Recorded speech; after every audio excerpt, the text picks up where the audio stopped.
Hey everybody, it's Jason Blaha here, and today I want to chat with you guys a little bit about something that a lot of people need to take into consideration when they start training. They're in their first year or two of training, and it's going to be a lot of you out there listening. Your goals are going to change. Whatever reason or goals that you have set in your first year in the gym are going to change later in life. And because of that, I strongly urge you to be very, very well rounded in your training. You really need to follow balanced training. And I would say the biggest examples of this the biggest examples I see are the guys who don't put much focus on their lower body. This is the worst offender of it because they don't think that it matters. They just want to look good. And like I talked about the other day, the guys who just want the aesthetic muscles, they just want to look good in the mirror, but only what they can see in the mirror. They don't care how they actually look from all directions. They just want to look in the mirror and think that they look good. Okay? And they completely forget that people can see their legs and see their entire backside and can see them from the side also. And they can't see that personally. Okay, they can't see that. But it's something that's kind of amusing with a lot of the guys who have big chests and big arms and delts and they have nothing else.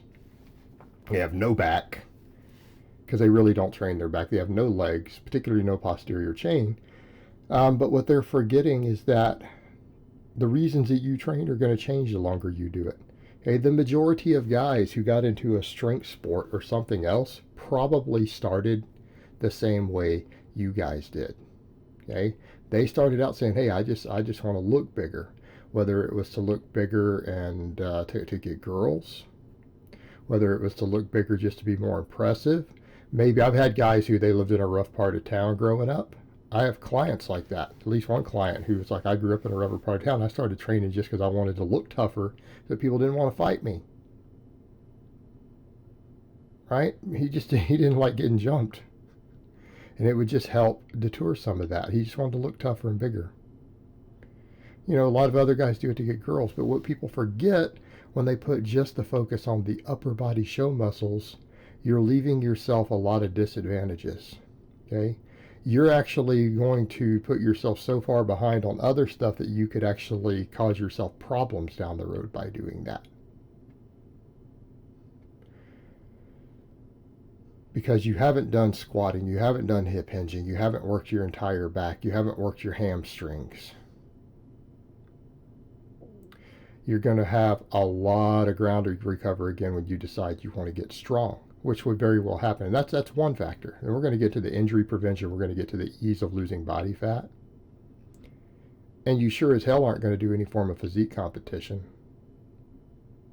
So whatever other endeavors you start picking up, you're going to have problems. And let's explain some of those and why. Because you're going to have to play catch up, and it's going to be slower. Okay, because you cashed in your first year or two on all the other stuff, you'll make gains on the lower body, but they're going to be slower than if you had just started doing all of this stuff. And when I say lower body, I don't just mean your quads. I'm talking building your back up. I'm talking all of your erectors, your mid traps, okay? Glutes, hamstrings, hips. Hey, if you failed to train those things early on, you're going to have a lot of catch up to do, and it's going to make it harder to become a strength athlete.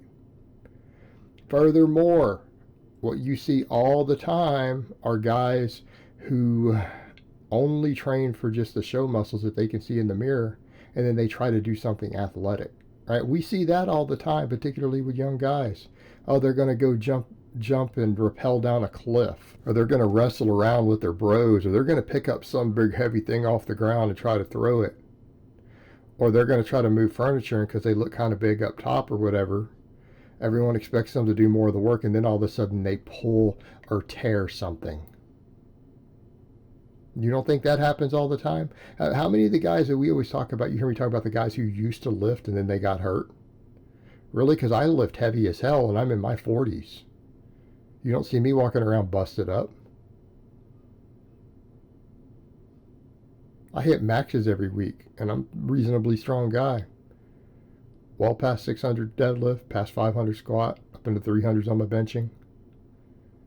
You see me busted up. It's not because they lifted heavy, because they had some sort of muscle imbalance that made them get hurt, and they might have gotten hurt at work, because of the muscle imbalance. They might have gotten hurt in play.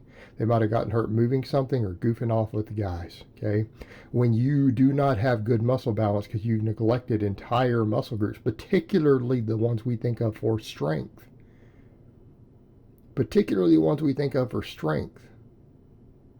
the whole posterior chain, you get hurt easier.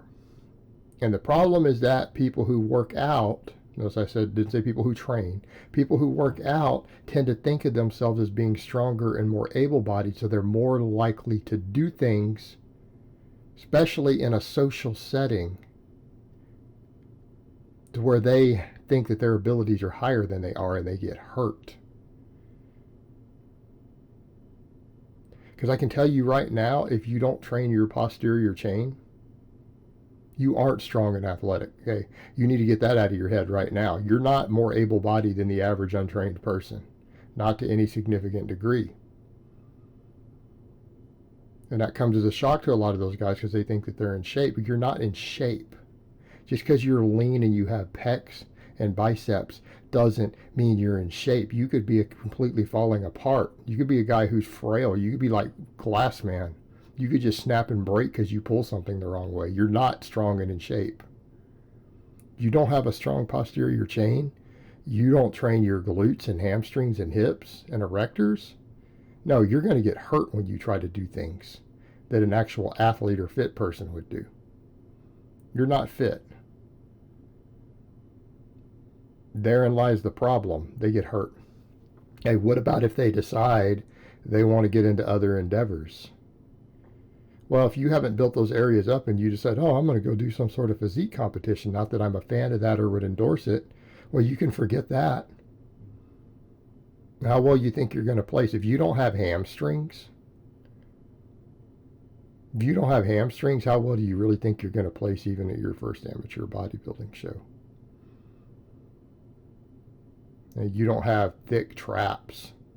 And when I say traps, I'm not talking about the upper traps. How many guys are like, oh, I'm going to just do shrugs and above the knee rack pulls? Yeah, that doesn't build your entire trap. It only builds the top. When you turn around and people see you from behind or the side, you don't have traps. Okay, that's what you see from the front. Because again, that's your show muscles. Right? You're not going to compete in physique competitions. You're going to spend years playing catch up.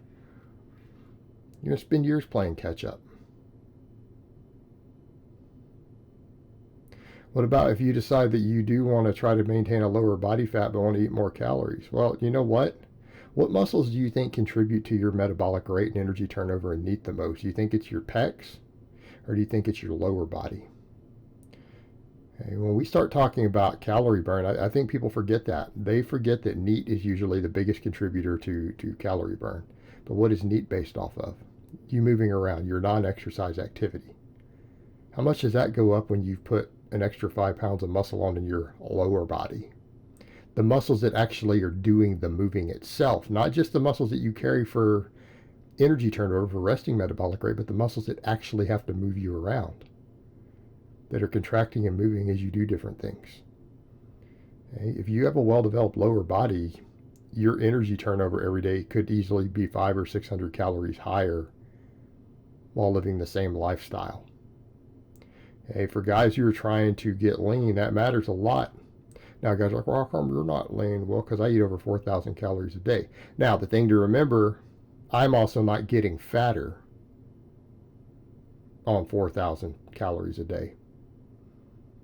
Perspective. So what is that? For that should tell a lot of you guys who are listening, well, wait a minute, does that mean that he would cut and lose body fat on my bulking calories? Yes, that's what that means.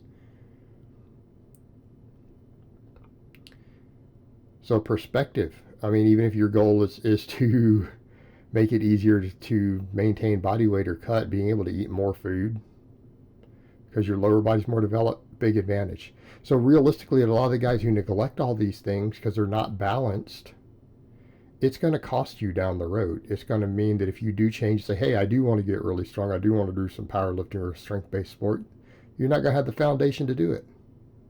You decide that you don't want to get hurt or you want to goof off with your bros and do some athletic stuff or pick some heavy stuff up, you're going to find you can't do it. You don't have the base for it. You get hurt. You decide you do want to do some sort of physique competition. They don't care about what you can see just in the mirror. They care about what you look like from every angle. You're not going to be able to do it because you started off focused on just one silly bro thing and you neglected everything else, and you've lost ground. And I see it all the time with clients of mine. All right, guys, so that's really all I have to say on that today. I hope it's been informative, and I will talk to you guys next time.